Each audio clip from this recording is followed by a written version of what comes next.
My name is Charlie. I'll be 20 in 3 weeks. So, I got recommended for this job in a newsroom on a Chicago paper. So I went down to the paper and talked to the editor.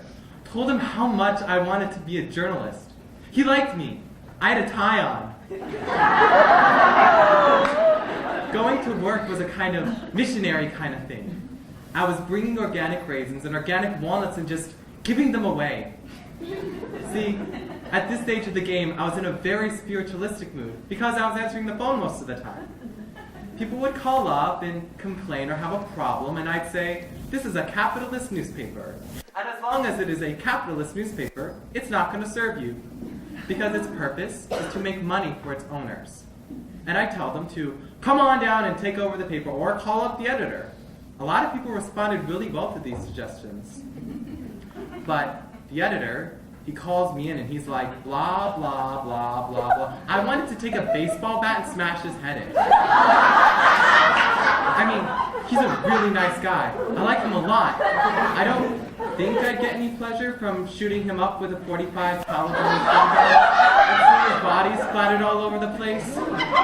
But my fantasy all spring at the paper was getting a gun and shooting them.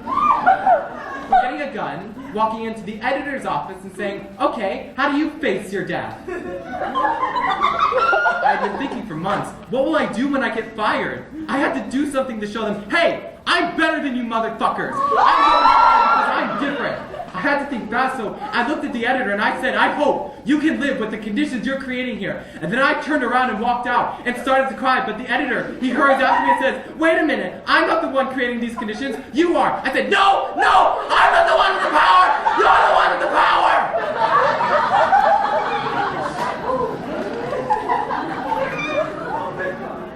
Now I bet myself on unemployment.